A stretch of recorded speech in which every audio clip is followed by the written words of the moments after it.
Okay, in my experience over the years, I've seen hundreds and hundreds of presentations in the networking space, and there are some key tools and techniques that you can take on board and follow. Really easy steps to maximise this communication performance that we all give maybe once a week, twice a week, even more in some circumstances, to do the following things. And the following things are to cement relationships, to paint the pictures in the audience mind so they can fully understand what it is that you do for a living, and then create the conditions for a possible referral, even possibly do business with each other. And that's really important that we paint these pictures. Because if you can paint pictures in the audience mind, what that does is it fires off an emotion in them about you, your organisation, your product, your service. And one thing that I want people to grasp really quickly before I tell you how to dramatically improve your 40 to 60 second presentation is this. People don't buy products or services. They don't buy concepts or ideas. What people buy are emotions. People buy emotions. I'm just going to give you a couple of examples here.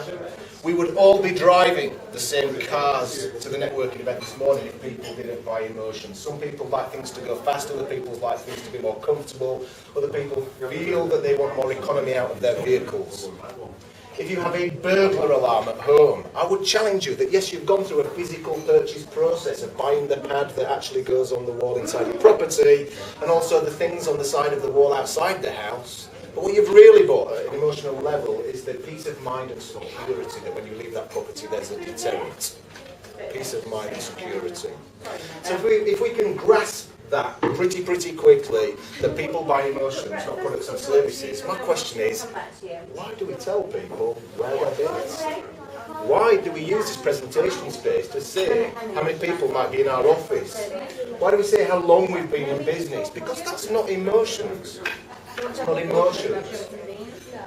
This is not a sales pitch, I understand, but I have to demonstrate some of the stuff that I do so you can think about what you do. I don't sell training courses, I sell confidence, and this is what happens when people get on the product, that they achieve certain emotions. I want you to think about specifically, it doesn't matter whether it's cupcakes, spreadsheets, print, everything is an emotional sale. What emotions are you selling? What emotions are you selling? We have to verbalise that. So I want to introduce to you what I'm going to call the Mr. Presenter 5-step plan. This is a proven methodology of communicating that guarantees you to get results. It's quite scientific in its approach. I will explain why. But the first part of the plan is nice and easy. Everybody knows the name and the business name, right? Okay, Roger's going like this again. Very good. Thank you very much. But everybody knows their name and their business name. So this is step 1, sorted out already. Nice and easy for you to remember. Step 2, give emotional value factor. And what I mean by that is you need to paint the picture by telling people once they've had your product or service what emotions will be generated as a result of that. Or what emotions do people find themselves in? Tony mentioned, feeling frustrated, that when they've had the spreadsheet, they will then move away from that frustration. And the reason that you do this is you've got to think about what are called buying personas. And buying personas revolves around your customer target market and the intricacies and different types of people in that customer service market that will either want to achieve certain emotions or move away from certain emotions that they're experiencing, that when they've had your products they'll either feel or move away from certain emotions. What emotions are you selling? Point 3. If I was to go around saying, I help people be more confident, people are going to say, well, hang on a minute, what specifically do you do that enables people to feel that confidence? And for me, it's, coaching, training, various other things. And this is the point in the presentation now where we have to get specific and tell people exactly what product services that when they've had them, they feel those emotions that we've identified first and foremost in point 2. Now you might be thinking, he's used the word scientific, what's scientific about this? Well, I've been speaking this week at Kingswood, Bath, I was at Cribs, And I was saying to your fellow networkers, there's a YouTube channel called TED Talk. TED Talk. TED Talk brings together the greatest leaders and thinkers of our lifetime. And they all got 17 minutes to actually communicate about concepts and idea, maybe up and coming stuff that they're thinking about. And there's a guy on there called Simon Sinek, S-I-N-E-C-K. I would fully encourage you to have a look into this guy's work. Because what Sinek has done, he has communicated how he has verbalized and codified Apple's communication strategy. Apple, one of the biggest, brightest companies in the world. And what Apple have mastered is how to convert more prospects into customers via their communication. Normally when we enter into the networking space, what happens is we go up to people and we say, hi, for me it's I'm Nick, and the first thing that we say is, what do you do? What do you do?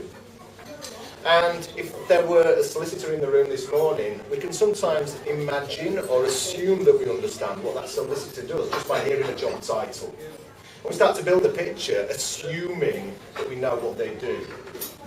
Now then, what Sinek has said is that rather than saying what you do and then maybe telling people how you do what you do, you need to focus on what's called the business purpose, or what I call give the emotional value factor. Because if you can tell people why you do what you do, then how you do what you do, and sometimes even forget about what, or at least use that last, that strategy, what Apple use, actually mirrors how your brain works. How your brain works. Now, your brain, if you can imagine that there's 3 rings, the inner ring, centre of your brain, there's a part of your brain called the limbic part of your brain. There's no language attached to this part of your brain. It's where the domain of emotions is stored. The outer rings are where we start to apply logic and start to reason and compute rational around communication when it's given to us.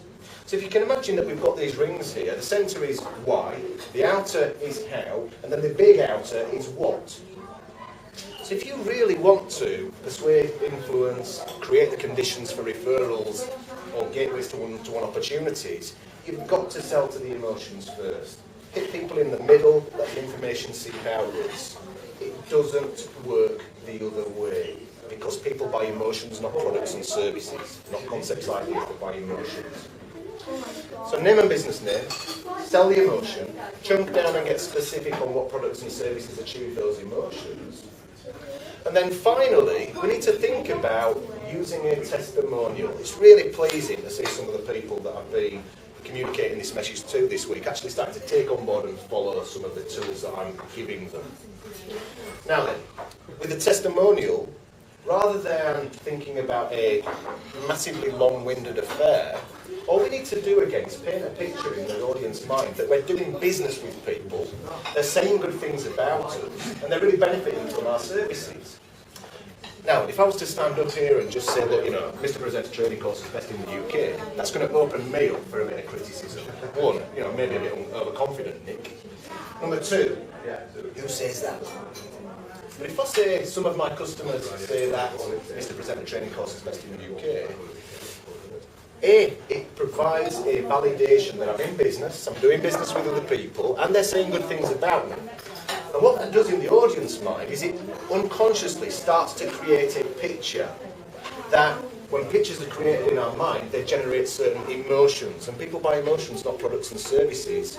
So my communication strategy, which I execute every single time in the networking sphere around this methodology, is revolving around building pictures. What people are saying about me, what emotions I'm saying, I'm selling, so on and so forth. And it's funny, up in Yorkshire, people say to me, I remember your talk every single time. And that's because I hit the emotions first and I work and seep outwards. So I would encourage you to maybe sort of think about how you can put your material into this 5-step plan.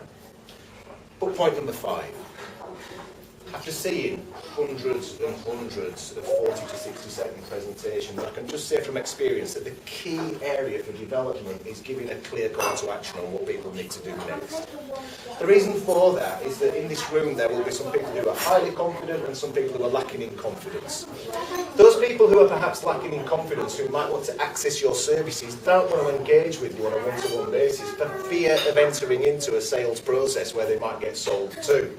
So we need to offer, in some circumstances, an option for people to visit a mechanism that would allow them to investigate on their terms what it is that you're offering. I made a mistake this morning. I said, see me for a one-to-one. What I should have said was either see me for a one-to-one or visit the YouTube channel where all this stuff can be seen and you can learn it in your own time. So even I make mistakes. Not perfect. But I've got to learn from that and make sure that I do it next time. Because some people, I mean, I said have a one-to-one with me, and I've had all my bloody one-to-ones taken up before I've even said it. Highly foolish. So, 5 steps. Your name, emotional benefits, get specific on your products and services. Don't rattle them all off, just choose 2 or 3. Give a testimonial, and then a clear call to action. Now then, I'm just going to show you some more advanced stuff right now for you to be thinking about. I'm going to finish off with how you can tame the nerves, which is something I've not done this week, but there's some people in the room who've seen me before this week. So finally, you've got to plant seeds in the audience mind. You've got to tell people what circumstances they might find themselves in, that when they're in that situation next time round, that might activate them thinking about your products and services. The next time that you are maybe arranging an event or know somebody that's arranging an event and they're looking for something a little bit different, that might cause you to think about Chepstow Cupcake Company and how these products here might add that wow factor to that event. The next time that you're feeling highly frustrated in front of your desktop looking at data and thinking, what the heck am I doing here? Think of Ken Abbott, think about Tony Sutcliffe. If you don't instruct people by identifying the situations that they might find themselves in, how can you expect them to think of you and your business? We've got to instruct people to think those things. Finally, I said about nerves. Okay, I understand why people get nervous when presenting. And there's a couple of things here. Number one, they don't know what they're saying, or whether the expectation of what they're saying meets the demands of the audience. So I hope that I've given you a technique here that will allow you to feel more in control of your presenting, knowing that it's scientific. And listen, you know, I work with the people at O2, DLA, Piper, HSBC. If it's good enough for them, it's good enough for me, and it's certainly good enough for the people in this room. So nerves, how to control your mind. The reason people get nervous when they're thinking about presentations is that they start to build images in their heads that cause a sensation inside. Now what I want you to do, just very, very quickly, is I just want to imagine that you can see yourself on a stage somewhere presenting. See yourself on a stage somewhere presenting. Get a picture in your mind. Okay, who's got a picture in their mind of maybe them doing a presentation? Okay, is that image colour or black and white? Good, moving or still? 3D or 2D? 3D. Okay, how big is it? Just give me an idea. Massive, small, okay. Now then, your head, I want you to think about this. I want you to think about this. The reason that you might get nervous or not, or as the case may be, is because your head codifies this experience in a certain way. I want you to think about using your head like a TV remote control. Okay? Pictures, sometimes they're big, sometimes they're small, sometimes they're colour, sometimes they're black and white, sometimes they're moving, sometimes they're still. Now then, if you're highly nervous in a presentation situation, in a sales situation, what about making sales calls? Unconscious responses. Okay. So if you're feeling like that, what you need to be doing is either making pictures smaller, putting them in the distance, changing them from colour to black and white, moving them around in your visual field. And what that does is it changes the sensation, not just for that time, but permanently. It's a bit like seeing a spider's web in the corner up there, put your hand through it and the web snaps. Your behaviour and and how your mind works is exactly like that metaphor. I would encourage you to play. You can't hurt yourself, because if you get the wrong sensation, you just put it back. So I hope what I've been able to do for you today is just show you a systematic approach to presenting that is proven in methodology, that works, that will allow you to paint the right pictures in your audience mind, convert more opportunities for you, and also think about technique. Planting seeds, so you can put people in the better spaces that they might find themselves in post-meeting. Then when they're in that situation, it will cause them to think about your products and services. And then finally, think about how you might use what goes on in here, these images that you see, these feelings that you get, for better use. So you can have a more controlled performance, look good, sound good, and convert more opportunities in this space, the sales space, any space. Nick Hill, Mr. Presenter. Hope you enjoyed that. Thank you very much.